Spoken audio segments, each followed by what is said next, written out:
Hi, I'm Mark Donovan from HomeAdditionPlus.com, and today I'm going to show you a few tips on how to stain wood. The first thing you need to do is determine what type of wood you're planning on staining.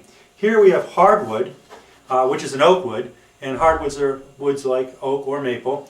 And here I have an example of softwood. This is a piece of colonial casing trim made out of pine.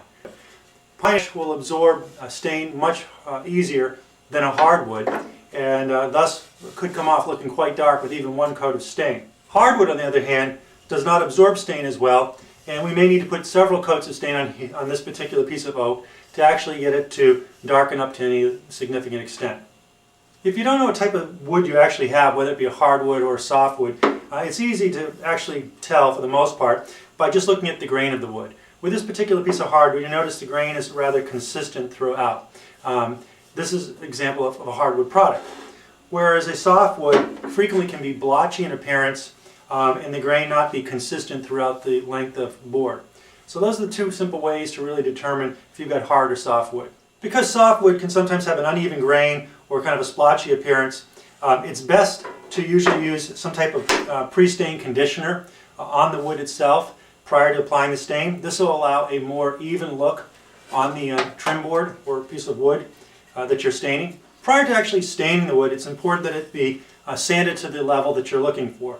A finer grit sandpaper is going to allow for a more difficult time for the stain to absorb into the wood, and thus you'll have a lighter appearance. If you use a coarser grain, the wood will have a better ability to absorb the stain, but it'll have a rougher surface. So you have a darker surface, but a rougher looking texture. To actually stain the wood, you can use a kind of a sponge brush, as I have here, or a regular type of stain brush, or a rag. My preference is the sponge brush, as it absorbs some of the stain, sufficient amount, so that you can spread it evenly over the wood.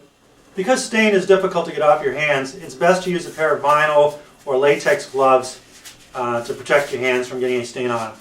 In addition, it's best to work in an open area or well-ventilated area, as the fumes from the stain are quite strong. To actually apply the stain, we soak up some of the stain on the brush and rub it along the line or grain of the wood in long, even strokes. And we apply a liberal amount of the stain on the wood. And this particular wood is a hard piece of wood. So after we apply the stain, we want to basically let it sit on the wood for approximately 5 to 15 minutes. The longer we wait, the more time the stain will have a chance to absorb into the wood. Particularly with hardwoods, because there's difficulty in absorbing into the wood, we may need to put several coats on. So we'll give this 5 to 15 minutes of rest, and then we'll wipe it down with the rag.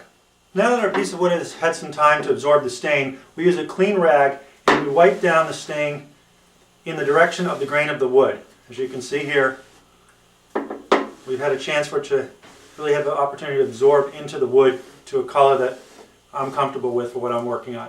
Now, if we choose to put on a second coat to darken this up, we'd wait 4 to 6 hours and then apply a second coat of stain, again in the direction of the grain, and let it dry for another 15 minutes, and then again wipe off any excess stain. After we've got it darkened to the level that we're interested in, we can let this sit for approximately 8 hours or so, and then we can put a couple coats of polyurethane on it to give it a shine and a protective finish. So those are the basic steps for staining wood. If you have other home improvement questions, visit us at HomeAdditionPlus.com today.